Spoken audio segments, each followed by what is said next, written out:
Hello everyone, this is Mario from Technomancy Studios, and this is going to be a bit of a different video.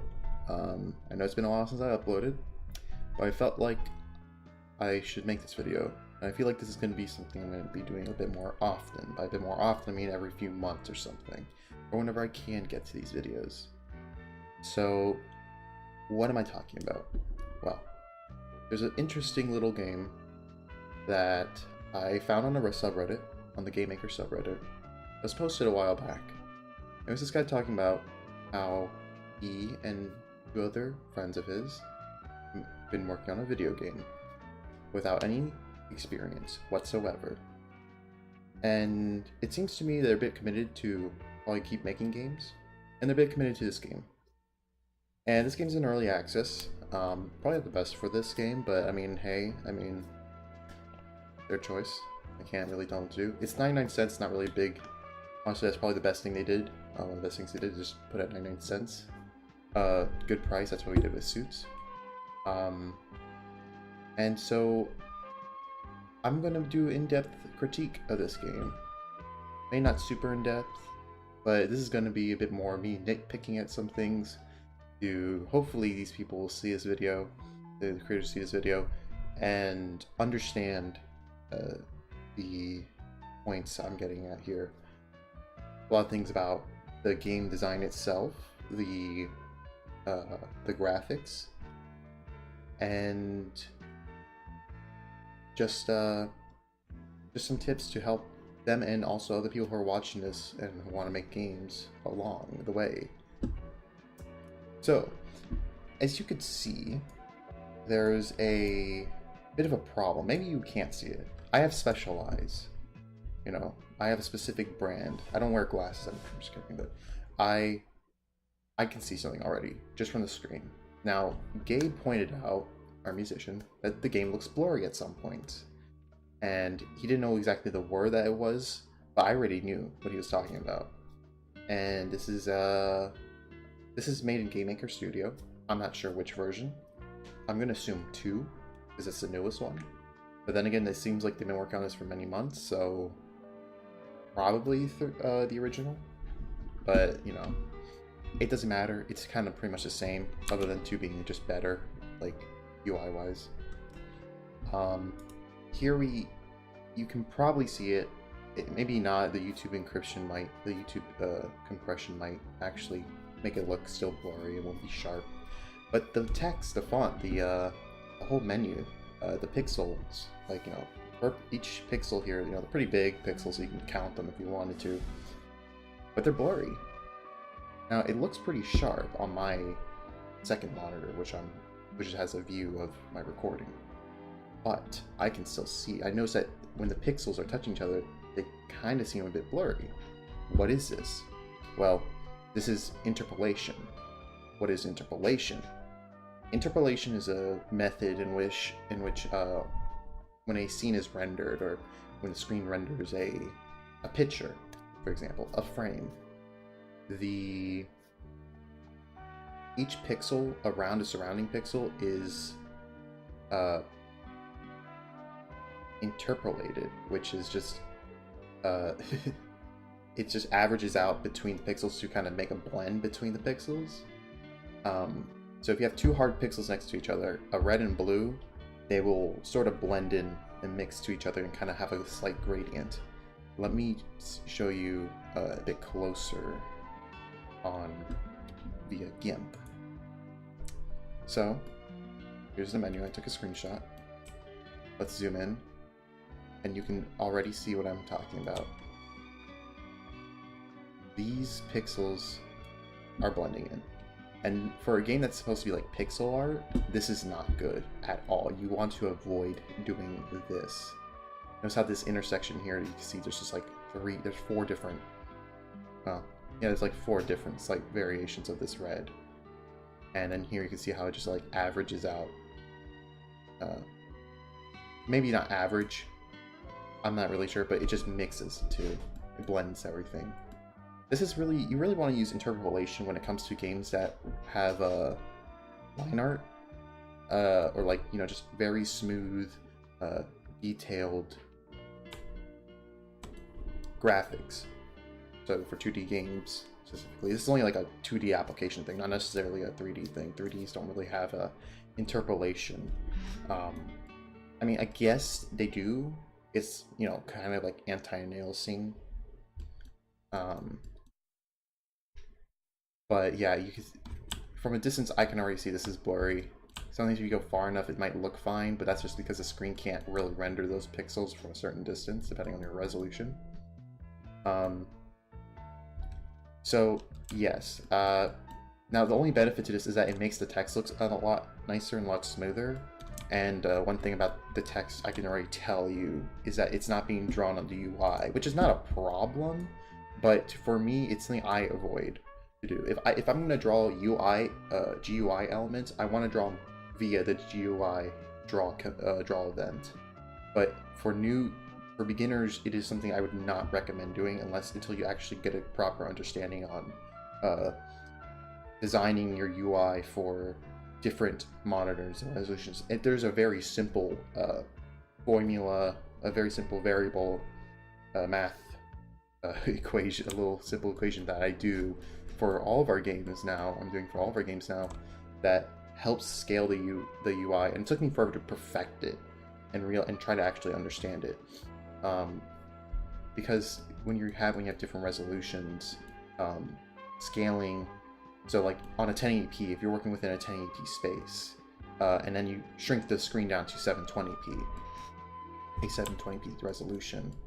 So from 1920, 1080 to 1280 by 720, which is our preferred resolution to work. What my preferred resolution to work with personally, because it's small, it can fit on my screen, but I can still see enough. But you know, if it scales up right, which when you're working with like, you know, a game with like that's mostly just pixel art, this resolution of your screen doesn't really matter. I mean, you should probably make something that can scale with a proper aspect ratio. So, you know, just divide, you know, like saying like 1080p by like 6 or something, and you can get a general gist of how big the, you know, it won't change. That's what I'm saying. Anywho. So what they're doing here is that they're drawing the text in the draw event, which draws things onto the game, I guess, if that's how you say. So this text here, so the advantage of this is you don't have to worry about what I was just talking about. So if I'm playing in a 1080p screen, the text is still going to be here. Now, if you're drawing this on the UI, it will be placed wherever the pixel coordinates are on a 720 display. I want to go in depth on that on a later video, because I feel like this is a bit more complicated, because some people might not understand, like, you know, that 100 by 100 on 1080p display looks different on a 100 by 100 on a 720 display. Because if you've seen those images where it's like 4K compared to 1080 and then 720, and 720 is like a small little box and 4K is like a huge box, and 100 and 100 on each of those is the X and Y coordinates on 100 100 are different. And you know, it's all about that pixel density and all that stuff, and all just way too much stuff for this.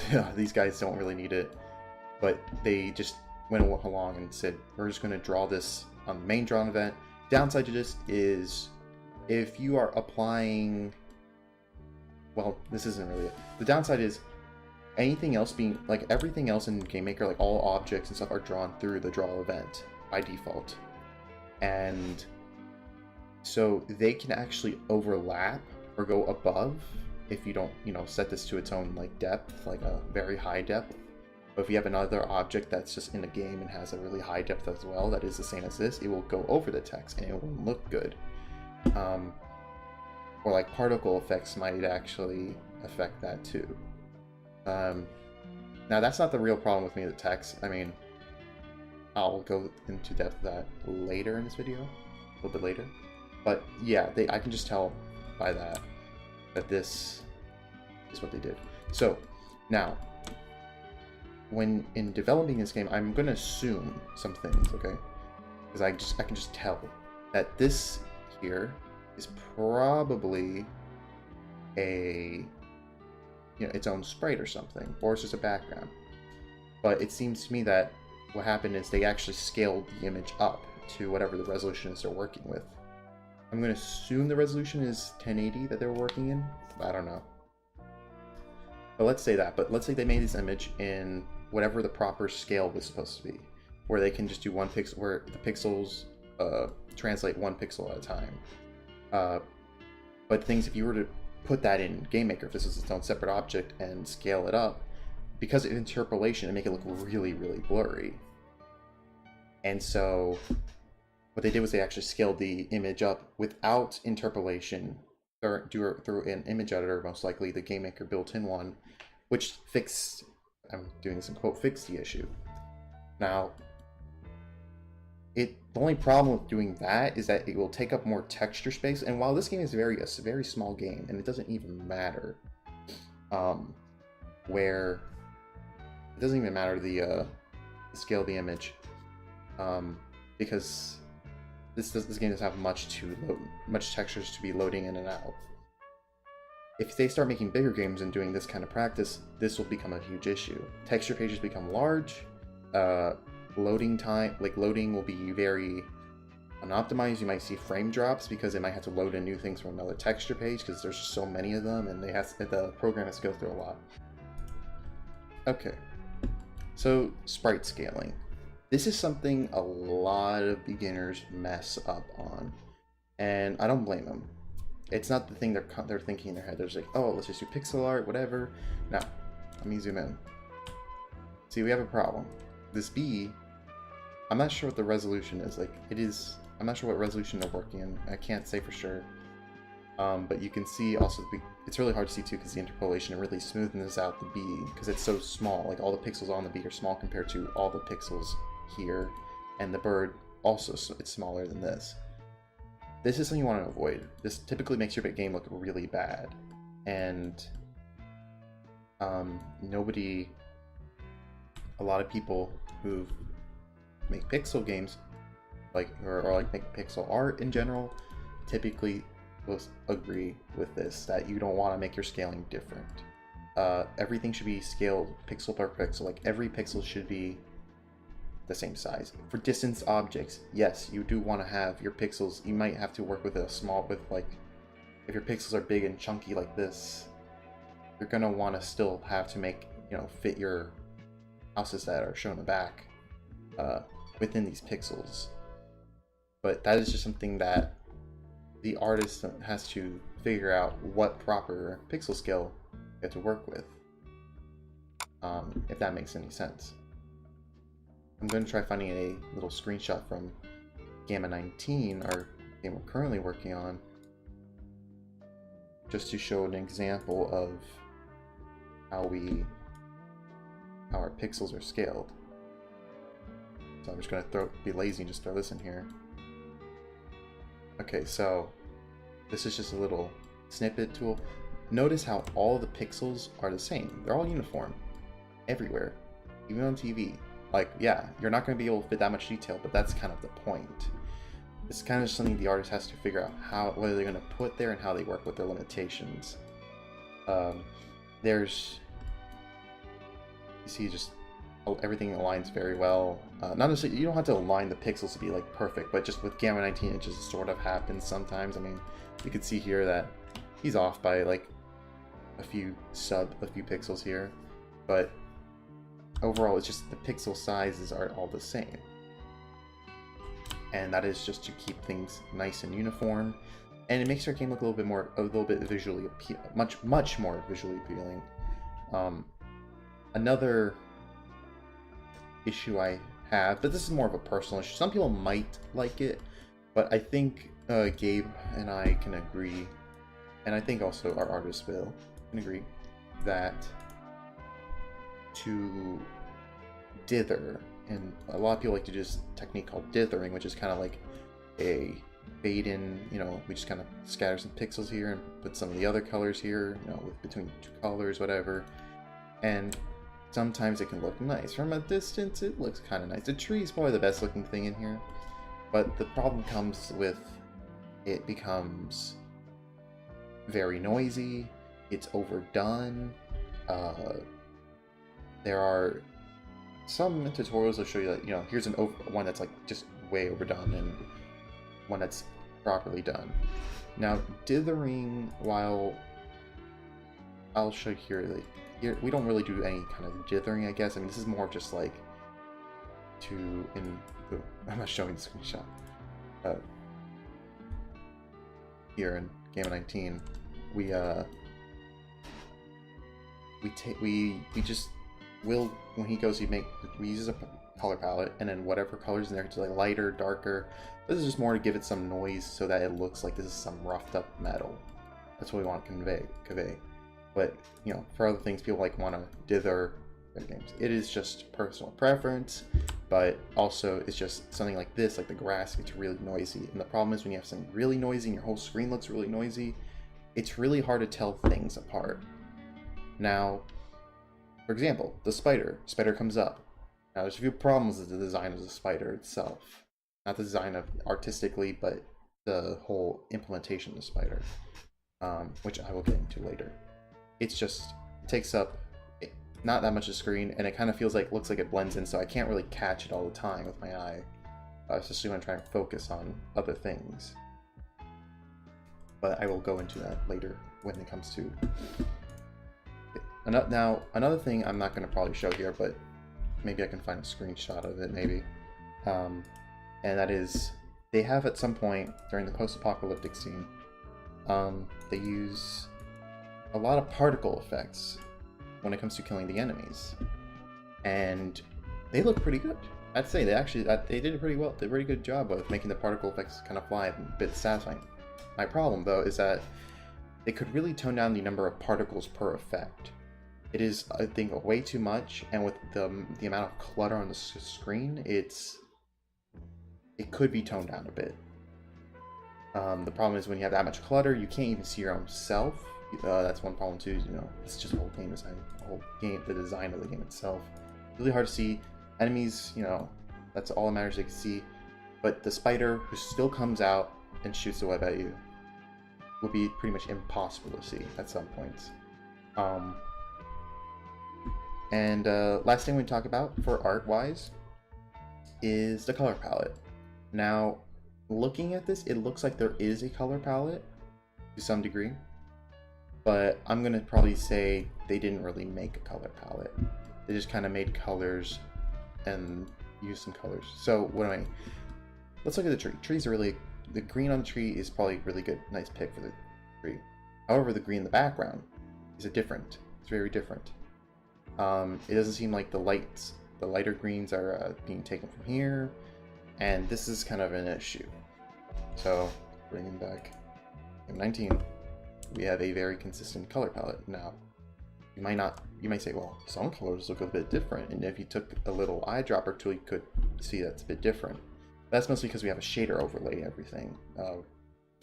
This is for lighting and just making the game look a lot prettier. But if you were to get rid of that shader, you would see we have a very well defined color palette that Will has constructed and is still kind of adding more to make the game. Now, I am not going to go into how to make a color palette. I do have an Excel sheet that I made. I made that you can type in some color values and it will output like the next color, the lighter color and darker color, and with that you can make a color palette with.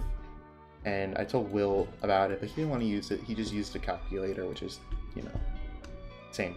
You get the same results, but one is easier because you just put in a number and does all the math for you. Yeah, but anyway, yeah, you can still see even with the shader on that there is the greens. There's a lot of shared greens. Especially this light green, you can see that's being used here. It's these greens are shared. The grays are pretty much the browns and stuff, all being used. And I should show you, but I'm not going to bother with that right now. So yes, so that is all I have to say about art. The art of the game, I mean, it's not gonna, I didn't expect it to be impressive, super impressive, whatever. I'm not expecting some high-end indie niche indie, like abstract art, pixel art. I looked at them like, well, it makes sense. These are people who just throw themselves on games. I'm not going to say that I was perfect. I mean, I made a terrible game called The Intern with Gabe and Will, and it looks like this pretty much. So now we're going to talk about the game itself and how it plays.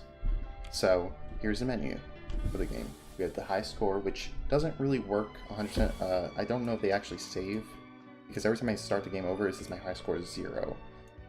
And I would assume, oh, it would just save my last high score. And it has your little version number, which is good. I mean, good to know. But, you know, it's always good to have that if you're making a game that has more content on the way. So let's go to, let's see the rest. So we have quit, Q, press Q, H. These are some very simple stuff, like, you know, they don't want to do any kind of button design, you know, any UI, real proper UI stuff. H, let's go H. BEEFENDERS, about keeping ways. N, yep. Pretty good tutorial. I just got an achievement for doing that now, because I never did it. Oh, that plus is rate of fire. Oh, okay, I didn't even know that. I thought it was the health. That's kind of a bit of a problem too, I'm going to mention. That makes it seem like it's like health for the high, which I always thought. Which I feel like they should. They should probably have one that gives you health for the hive, because I kept picking up that thing and wondering, why is it that bird, I just healed it and it still breaks. Now people might say I might make the game too easy, and I'm going to say, well, that doesn't matter to me. It does, if you just make it the spawn rate not that common, it'd be fine. Let's see next. Oh, that's it. Then we got the credits. Very hard to read a bit, but you can still get it. I mean, not that hard to read, but it would have been better if the font was just a bit thicker. EW Games, here's the people who made it. Special thanks to Praz Gaming, I'm not sure who that is, and Zor Shaders, I know exactly who that is. I actually used his tutorials a lot, and they're pretty good starting Game Maker tutorials for shaders. Shaders are very complicated, and I'm more impressed that these guys actually implemented it.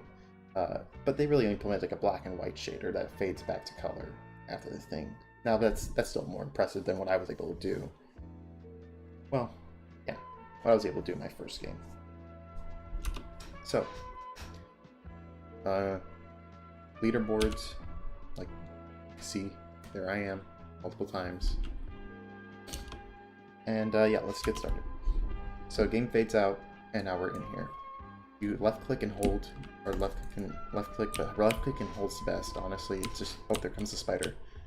Okay, so here's a bit of a problem I'm gonna say is sometimes the bear and the spider spawn right when the game starts, and that is really not the best thing to do. It should really have more of a cooldown before they come back. Yeah, there we go.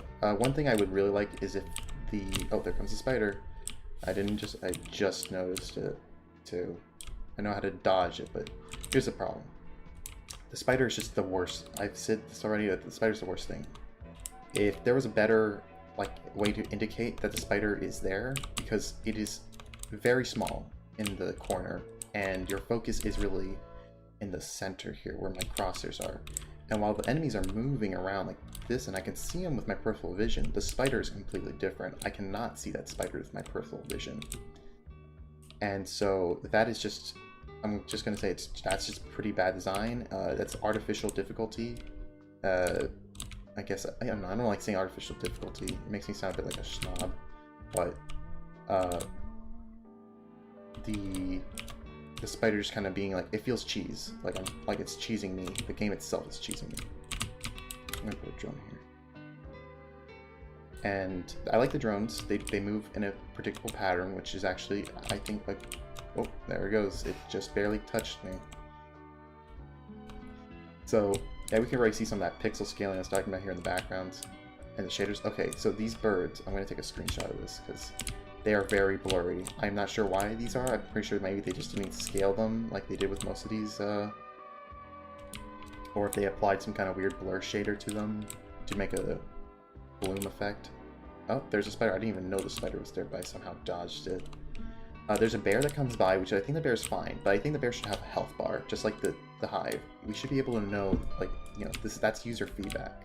The player needs this feedback to know how much the hive is taking damage, because you get hit a few times, and yeah, you won't know. Music, I'm not the kind of guy to criticize, to really talk about music much. I mean, I can say whether it's good or bad, and it's not the greatest. Yeah. It's kind of it's a loop. It loops pretty.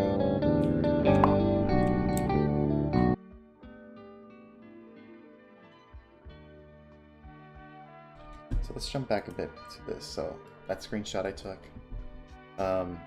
Yeah, these birds. This is how interpolation looks like if you don't turn it off and you don't scale your sprites up properly. Scale your sprites up like these guys did. It interpolates pretty bad and looks pretty bad. So this is what Gabe was talking about in his review of the game. It was like they start looking blurry. That's what it is. Hardness of the game, I think it gets a little too hard too quick. I think there should really be a better difficulty curve, where, you know, it picks up. I mean, the game in the beginning picks up once the radiation starts. I mean, I think the spider should not come as often, or it feels way too random. You know, way too random means that it'll just come out multiple times, like one after the other sometimes. So I mean, that's a little thing that's kind of hard to fix. But one way you can do is, one thing I know a lot of beginners don't do a lot is they don't set the randomization. And there's a function in GameMaker called randomize, I believe, and it pretty much gives you every time that room you go back, like if you put in your room creation code, every time you go back to that room, it runs that code again. Or if you put in some object that gets created just on the create event, it resets the random seed, which is what it uses to randomize a number and pick. Because if you don't do that, then the seed's always going to be the same every time you play, until you like close out of the game and start again. So I'm not sure if they did that or not. It's kind of hard to tell, 'cause sometimes it is random, really random, but even without it, but sometimes you can tell that. And they would say, if you're working on a game, don't use that because you want to see the patterns, you know, make sure it's like everything's working fine. Yeah, you just want to do that when you're done with the game. So now the last problem I have is the lack of replayability. Once you get the high score, that's about it. I'm not sure if there's actually more beyond, because zombies start coming out at some point, spoiler. And then I'm not sure if that's just it. The zombies spawn like crazy.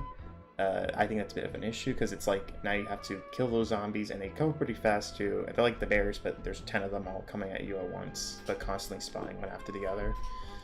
But they're easier to kill. They're just like one-hit kills, I believe.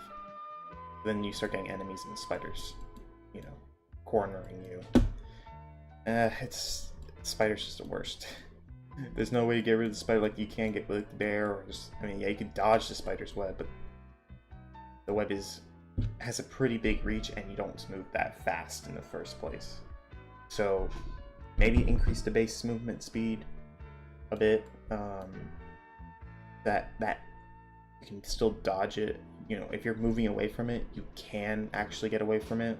The thing is, I will notice a spider's there, and then I will try to move it, and then it'll move away, but it will shoot still in my direction, and just because the web is a like triangle, the tips of the triangle will touch me and will screw me over. So one thing I would do personally is probably make that collision box on those corners not really matter, but the center of the box. So let me actually just make a new little, if this is the web, I'm not sure if they're using precise collision, but I would have done something like, okay, here's what I would do. One, doing precise collisions is not really the best thing to do. I mean, like I said, this is a small game, so it doesn't matter. But in most games, in any game I do, I don't want to ever use that. So I use like a box collision, which is easier to calculate for the computer to calculate rather than per pixel calculation. And something like this. So if or maybe a little wider if you want. You want to do it like up to here too, just to, because you know, honestly, the tips of the web shouldn't really do anything. That's just that's really what I would see. But pretty much, if you're not paying attention, this will get you. If this is your bounding box here, it will still get you even if you're like this. But if you're right here, in this, let me get a different color, like white. In this area right there, you're fine. Like that's where I feel like it's a good spot to make it still. It's a bit fair, just fair, pretty fair game. And yeah, lack of playability. There is nothing to really get after playing to do in this game other than defend your hive, which is fine. I mean, it's a 99-cent title. I don't expect these guys to actually go in and really flesh this out, but like some small things, maybe get some money. I don't know, maybe make some kind of upgrade system so you can like, you know, but this would require them to make probably more beyond what they have right now. So that there's like, you know, there's a kind of a soft cap on how far you can go with your base at your base that you're starting. So like maybe up to the apocalypse is pretty much where you start, where you can but there's maybe more things. Maybe aliens start showing up. Maybe you're in space now for some reason. Maybe Earth is destroying. You're in space, and it wouldn't make sense how you can find space. But you know what? This game doesn't make sense. Just some ideas, and then you know some upgrades like, oh yeah, and you move faster. You know, your bullets shoot faster now. You can go beyond. Something that I think developers should themselves think about, because that is up to them, and they have to think about how much they know about doing that kind of stuff, implementing. They have to think about how long it will take for them to actually implement it, if it's even like worth it, or they should just work on another game and just, you know, make a better game. I hope I mean, this is still in early access, so they're probably going to keep working on it. So, you know, a very simple upgrade system, a little shop maybe, would be something beneficial. But, you know, one thing they have to keep in mind is making sure they save this data. They should really look up how to do saving data. I'm not going to tell them to do multiplayer. I would not do multiplayer if I were them. I would avoid it if I were you guys. Avoid multiplayer like the plague. Even for someone myself who has actually implemented multiplayer into like something like the Apocalypse, it is not easy, and it didn't work completely. The worst thing I think about multiplayer is trying to get all of your enemies to show up onto the client side. So someone runs the server, they can see all the enemies, but the clients can't see the enemies. That's the hardest part, and I still don't know how to do that. I think about it every day. And I think about a lot of things every day, about how should I go about making things, and yes. So play games. This is some tips for the developers. Play a lot of games. I know you guys probably do. You guys are probably fans of games, but when you're playing them, analyze them. Every time I play a game, I analyze everything: graphics, the sound, the enemies, just everything. I look at things. I look at the game more than I actually play. You know, play the game. I look at things that nobody would care about. I look at how some people implemented specific materials and parallax occlusions and stuff like that, and how they would and how sometimes, like, you know, depending on the game, I just know I can tell a game by its engine. I can tell, you know, what engine they're using at some points. You know, it makes it kind of obvious. I can see how the materials are rendered specifically. Like Unreal, Unity, pretty easy. That's how you get better as a game designer, if you can do that. If you look into games a lot, if you look at notice just small things and analyzing them, you're like, this is interesting. Looking at mechanics, and honestly, I think this game, although it's very simple, it is a good way of me showing off that kind of how I look at the game. When I'm like, when I got this game, when I bought this game, I was just looking at everything. Like, yep, here's every single thing I can nitpick at this thing right now. My thing wasn't, let me get the high score. It's more of, let me look at this game and start seeing where are the flaws and the advantages and what they could do better. Because when you can do that as a developer, you can then create better games, and you can also self-reflect on your own games, and also try to see where, you know, if you can think about how you can implement something. Like, that's what I have to do a lot. It's pretty much my job. I always have to think. I'm thinking about every day about systems, new kinds of mechanics, ways we can take other mechanics and just make them either better or just different. Anyway, that's all. That's the end of this video. Hope you guys enjoyed.